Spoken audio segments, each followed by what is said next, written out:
Good evening, guys. It's Arlene Ramsey, CEO and founder of Everyone Let's Talk. I am addressing the sisters today. Black women, this is a partial wake-up call.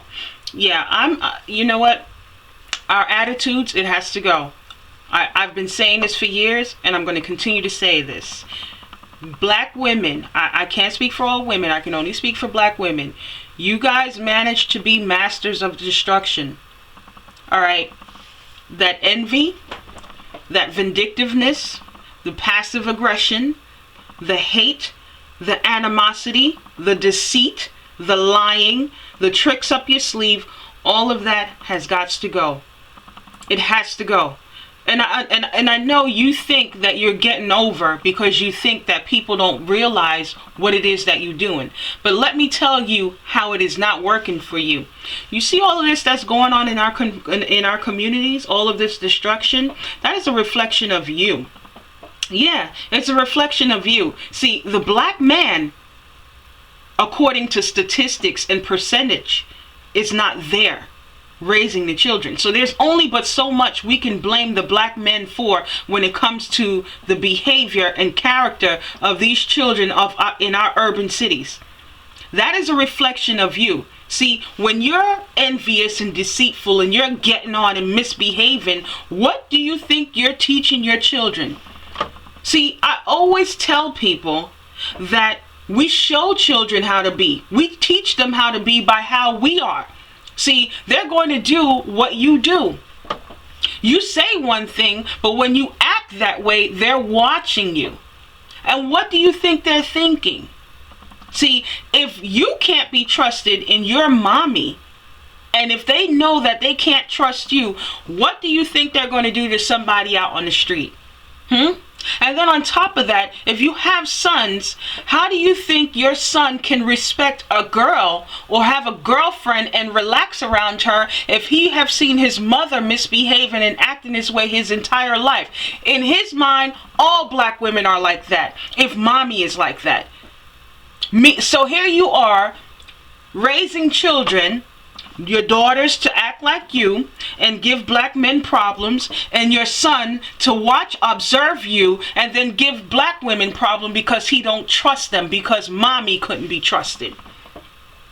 All right? And if you're in a relationship, how do you think your mate is going to perceive you?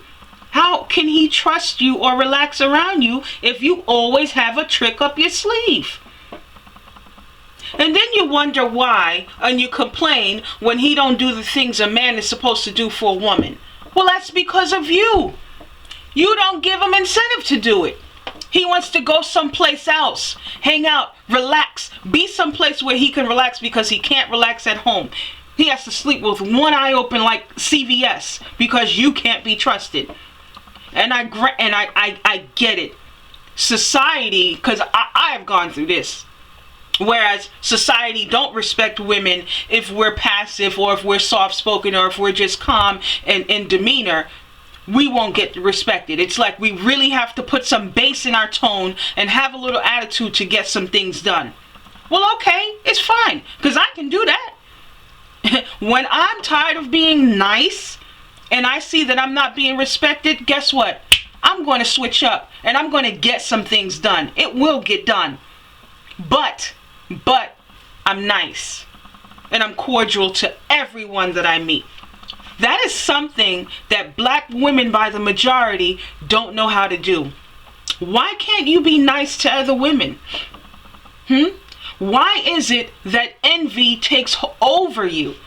Don't you realize that we are all beautiful and powerful in different things? What you see so grand in someone else will not be grand in you, because that's not what God blessed you with or the Creator blessed you with. That's what the Creator blessed that woman with. But trying to destroy that woman and what she has is not going to put it in you. You guys are so caught up in your envy that you don't even have time to really observe yourself and love you for who you are. You don't even know what's great about you because you're too busy magnifying what's great about somebody else. And I get it. You know, a lot of you have gone through a lot in life. I am one of them. but I'm also wasn't a woman who was envious of other women. I don't have an envious bone in my body. That's not for me. Because I've learned a long time ago that I'm great. People have been telling me that I'm conceited for years, which I am not. I just have a lot of confidence. But you guys, however, I always say that anytime I always say, because you're so busy focusing on number one, you'll always be number two and number three. Because you put so much energy on getting rid of number one, or the person you think is better than you, instead of putting that same energy into stepping up your game and making you better. So you will always be in a whirlwind or circle of trying to get rid of people you think are better than you, or people you consider to be a threat. No, step your game up. Step your game up. But this type of way of behaving is not a good look.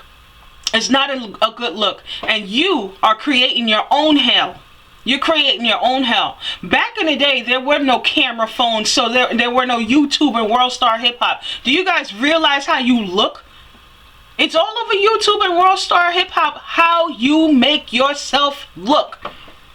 And you make black women like me look bad. Because you know why? Some people generalize or classify us. You're a black woman, you're just like the rest of them.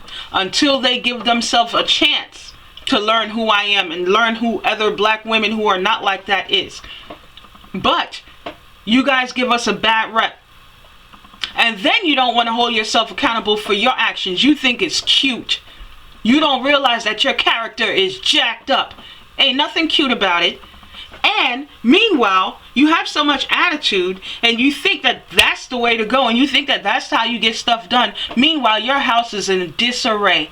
It is a mess. Because your man don't respect you or trust you. Your children don't respect you. Your house is a complete mess. But you think you running shit.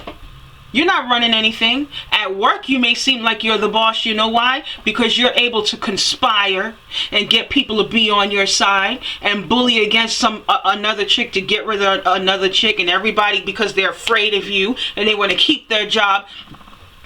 You're the one who looks like you're running the show. You only run the show on the job 8 hours a day.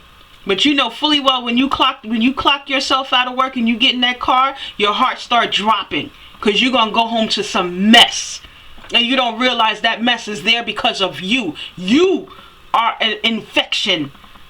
You need to be healed. You need to be healed. You need some self-awareness. You need some self-enlightenment. It is not a good look. Not a good look. And I have to talk to you in that way, because this begins and it ends with us. When we change ourselves and we become better, our men will become better and our children will become better. But until then, we can't be blaming and pointing the fingers at anybody else but ourselves. Now, hear what I'm telling you. I understand that a lot of us are going through some things, and the world is heavy. And because we are mostly emotional beings, we're dealing with everything on an emotional realm, more so than a logical and a reasonable realm.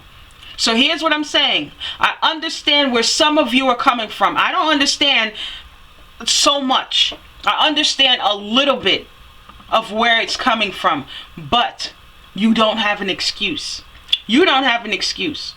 And because somebody else was an animal to you, it doesn't make it right for you to be an animal to somebody else. And answer this question. How do you feel good about yourself acting the way you do? Do you feel proud? Are you actually happy? Are you really happy? Because I don't think you are.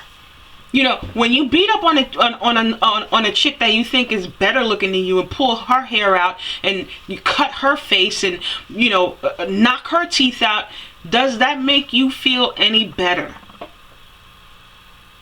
Ask yourself that question. And before you get to the point where you want to do these things to other women, ask yourself, why do you want to do that to so and so?